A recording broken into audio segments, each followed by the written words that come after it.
So this particular case study focuses on Jan Carlson and Scandinavian Airlines. At that point in 1981, the airline was grossing $800 million annually. It was losing $17 million a year. We know this. And out of 19 airlines in Europe, it was ranked as number 16 in customer satisfaction. So not very bright outlook for this company. I'm going to ask you what the teacher just asked us to do. She said, if you were the CEO of this airline, of SAS, if you were Jan Carlson and had 5 years to turn it around, what numbers would you be happy with based on the three numbers that I just shared with you?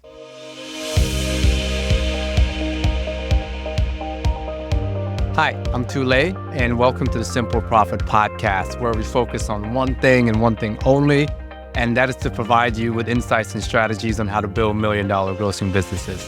Give us a follow on YouTube, share this with a friend, hit us up on Spotify, Apple, or whatever your favorite podcast platform is. I am recording live at the Harvard Business School campus. This is the second episode within our Live at HBS series. I'm doing this while I'm at the school attending Module 1 of the flagship Owner-President Management Program that is happening at Harvard Business School. Behind me is the prestigious Baker Library. So if you're on Spotify or Apple, hit us up on YouTube to get a more authentic feel of where I'm at. And in particular, that particular library here, Baker Library, it is the biggest business library in the world. It has the largest collection of historical business documents from all over the world and way back to like the Medici family, where our accounting system basically come from. It's called double accounting. They actually have a physical copy from the Medici family, their accounting book, as well as all the databases and the facilities available for any type of business research that you want to do, such as demographics, population, labor costs, pretty much anything you need to research when you want to start a business or look into a business. This place has it and is available to students and alumni. This is also a very unique place for me and our company, because this is the place where 8 years ago, when I was attending here in 2016 in a program called the Program for Leadership Development, where we were researching the martial arts vertical and how do we grow Encourage into 100-unit operations. And as we looked into it, we realized that we needed certain softwares and applications to make this happen. And this is where we formulated the inception or the birth of the idea for my studio. So this is the place where the idea of my studio was born 8 years ago in 2016. And ultimately, that idea became reality when we launched the product called My Studio to the market in 2018. And I'm back here 8 years later in this program, and I just got out of a class with Professor Frances Frey, who leads up operations and leadership at the business school. And she just recently led us through a case called SAS, S-A-S, which stands for Scandinavian Airlines System, who just hired at the time of the case a new CEO named Jan Carlson. The takeaway from this case is that the trust that the team has in its leader, or the amount of trust that the leader gives to an organization, directly correlates to the growth and the profitability of that company. And it can happen very fast, as I'm going to explain to you in this case. If you haven't listened to episode 1 of this series, I recommend you to go back. We talk about the U.S. military, and it gives you a little structure of how the program is built, because HBS is all about case study. So this particular case study focuses on Jan Carlson and Scandinavian Airlines. Jan Carlson was hired in 1981 when the company was losing $17 million of profit per year. Back in 1981 was actually a very terrible time for the airline industry as a whole, and he was tasked with at least turning Scandinavian Airlines around, or at least saving it from bankruptcy, right? At that point in 1981, the airline was grossing $800 million annually. It was losing $17 million a year. We know this. And out of 19 airlines in Europe, it was ranked as number 16 in customer satisfaction. So not very bright outlook for this company. I'm going to ask you what the teacher just asked us to do. Professor Frances Frey asked us, she said, if you were the CEO of this airline, of SAS, if you were Jan Carlson and had 5 years to turn it around, what numbers would you be happy with based on the three numbers that I just shared with you? So $800 million annually in gross, $17 million in negative EBITDA, and 16 out of 19 in customer satisfaction. So the answers from our class range from not losing $17 million to making $17 million a year. That made sense to me because, I'm all about profit. I don't care about the growth. You can make a whole bunch of money and make no money. If you make $1 billion and spend $1 billion, you have zero in profit. I make $2 and I earn $1. I believe I have a slightly better business. Others said, hey, let's get $1 billion because once you get to scale, inevitably profit and customer satisfaction can be addressed. Another way to slice it, which is fine. And there are some others that are like, if you just focus on customer satisfaction and get in top 5, you win. Growth will go up and profit will go up, right? So one of the things about Harvard Business School is that it's not always about the right answer. It's about the approach. So as you can see in our particular class, there were 3 different approaches, right, that the teachers were showing. Some people are very customer-centric and they want to just focus on customer satisfaction. Some people are very profit-based, right? I lean towards that. And some people are more high growth sales based. But everyone, no matter what the strategy, ultimately you have to satisfy all 3 conditions, right? In order to get more sales, your customer has to be happy with the product. If the customers are happy with the product, you get more sales. And if you run your operations the right way, then profit will come, okay? But you need sales. Without sales, none of that happens. So in 5 years, in a very challenging time, he created change from 800 million in growth to $5 billion in revenue. Okay, that is nuts. Net profit, 600 million net profit. Before, when he started, the company was only grossing $800 million. 5 years later, it is netting 600 million. It's huge. That is such a huge number. And then it went from 16 out of 19 in customer satisfaction to now 6 out of 16 in customer satisfaction. So we joked around in class a little bit. The people that were focused on getting the top 5 in customer satisfaction are not happy with this result, right? This episode is brought to you by MyStudio.io, the customer management and billing software for the modern day business. MyStudio powers thousands of businesses to ensure that a sign up or a sale opportunity is never missed. Customer management and communication is easy and can be fully automated so you can focus on what matters the most.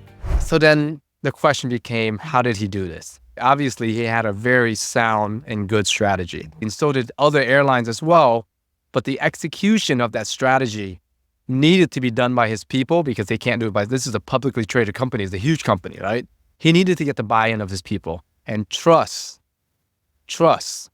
was how he did it, because this is where he excelled in the way he communicated, in the way that he presented the idea, in the way he included his people, where he galvanized the whole organization to lean into this one strategy. But he got the buy-in from everybody, from the mechanic of the planes, to the customer reps that's at the gate, to the sales people who are on the phone booking tickets, to the pilot, to everybody. Everybody bought in to the strategy. And that's what made his turnaround so unique. And if we look at from 1980s to now, there is an overwhelming study result that shows that the amount of trust that is shown to a leader of a company, meaning that leader exudes trust and the people that follow him have very high trust in him or her, it is directly correlated to the growth, how fast you grow, and how much of a profit that company gets over time. So the deeper the trust, the faster the growth, the more profit that a company has. Direct correlation, okay? What does trust mean? And it's just a word. We understand what that means, but how do you, if you break it down, what does trust mean? And how do we earn it? How does a leader earn it? And it all starts with communication. Right? We can look at somebody and be like, do I trust this person or not? Well, if he or she doesn't open their mouth yet or haven't moved yet, we don't know. I mean, I guess you can look at the way they dress, right? And the way they smile, maybe some of it, but it starts with communication. It starts when someone starts to articulate, starts to talk, starts to interact with you. That's when trust is either given or trust is taken away. And when it comes to communications, there is substance and there is style, okay? And what does that mean? Because both are so important to the overall effectiveness to communication and gaining trust. Substance is what we are communicating, the words, the idea, the strategy that we're presenting. We need to fully explain the situation or idea, along with all the opinions, the study, the research that are available, all the data that backs that up, right? If you come with an idea and someone asks you, well, how's that going to work? And you're like, well, I just feel that it's going to work. You're going to lose some trust right there because you have nothing to back that up. But if you come with the proper study, you come with the customer research, I've talked to X amount of customers, I've gathered their feedback. I've done similar studies in other businesses around me, right? And leaders in the industry. And this is where I recommend we do this. Then you come with some credibility, right? Some trust with that. And you got to present with all the options that are available as well. Like when you say, hey, this is what the opinions I sought, these are the research and the data that I've came, and these are the options I've been presented with. And I recommend for us to go with this option because XYZ, right? So the details are extremely important here. Now, one thing I do want to caution is we don't want to make the mistake of going through all of the ideas, right? Hey, I did my research. I went to talk to this person. I went to talk to that customer, to this business. And then I had lunch. And then I went back to work and I did it on my cell phone and I did it on my computer. I'm losing you right now. I can feel it, right? Don't do that. Start with the point. I recommend for our company, for us to do this. And here are the reasons why I recommend it. So start with the point, right? And then present the supporting idea. Don't start with all the supporting ideas and go to the point. And then we come to communication style. This is where how often we listen and take time to explain to everyone on our team so that they also get the idea, the point, the strategy. It's kind of like me going to my team after my 3 weeks spent here at Harvard and say, like, we're going to do X, Y, and Z. And our team's like, okay, why? And I'm like, trust me, you guys won't get it. I've been doing this for 3 weeks at Harvard, and this is what we're going to do, right? Communication style is realizing that we have different experience, and I'm coming from an experience that not all of my team members have, and taking time to explain to them all of the reasons why we're going to do X, Y, and Z. And then giving them time to question, to ask questions, and to poke holes in the strategy, right? Because if we dismiss the question or just not take the time to explain to our team the reasons why we should do the strategy that we're going to follow, it doesn't create a safe space, we call it, a place where people can openly question you or other leaders in the company. If they see something that could potentially go wrong and it may be the right thing for them to ask because they're the frontline facing team members and we're not all the time, we may go with a strategy that is flawed. And worse, we don't get buy-in from our team, okay? So make sure you take the time to allow people to question, to allow people to poke holes, to give you an opportunity to thoroughly explain through that process. And if you can, dummy everything down, right? Try to keep things as simple as possible so that everyone can understand. It's not cool to sound smart or sophisticated. It actually has the opposite effect. So keep things simple. Take time to explain to everyone, to get them all to rally behind your idea and accept your idea, not to sound smart, okay?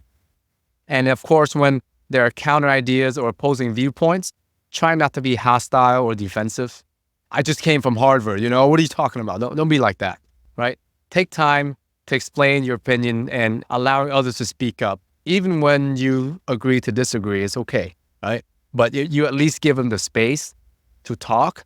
They're going to respect you for that, and they're going to trust you for that. So communication, substance, and style sits at the middle of what I learned as what we call this trust triangle. There are 3 sides of this trust triangle. You have logic, you have empathy, and you have authenticity. And people who follow you need to be able to believe that your logic or your strategy is sound. And if you properly communicate this idea or lead with good substance and style, people will really trust your judgment. And as you're going through this explanation, if you listen to people and allow them a safe space to present counter ideas or poke holes in your argument or to follow up with questions, and if you take time and really take time, allow people that space, it shows that you're an empathetic leader, okay? That you really care about other people's point of view and you provide them the space to explore that, to present that to you. Okay, so those are 2 triangle, logic and empathy. The last corner sits at the top, which is the authenticity. And this pretty much means, do we show up in the same way to everyone and in every situation? Do we treat people equally, right? You and I have people that we really gravitate to, that we get along with really well because they're like us and we kind of share more in that particular circle. But what about people who don't look things the same way or have the same viewpoint or backgrounds that we do, right? This is where authenticity comes in. we can think of this as like an inclusive meter in our life. Do we make people feel welcome? Maybe they're different than us. Do we make them feel safe? Do we celebrate other people that are different than us when they have a success? Or do we tend to kind of celebrate those that we like more and not give as much attention or time to those that, are not like us or that we don't like as much? And do we champion people the same way? Do we spend equal time with different people and to coach them to grow in their professional and their career in life? So that's the trust triangle, right? You have the logic, which I went a lot through, the empathy part, and how to kind of present ideas and listen to people. And then the authenticity one is something that we can continue to work on to how to make people feel more inclusive. Okay. One question and one thought I want to leave you with this is, what is the blind spot in your leadership communication style? What is the blind spot in your communication and leadership style? And when I mean blind spot, you can't see it, so you won't know what it is. That means that, are there people in your organization, in your life, that you trust, that will tell you when your communicating style is not well, or when your ideas are not really the right idea for the company?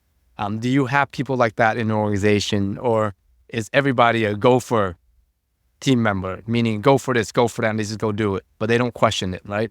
Create a culture where everyone and anyone in your company can tell you immediately something that you said maybe, or something that you're doing is not right because it's not jiving with them, or they feel like it's not the right strategy for the company.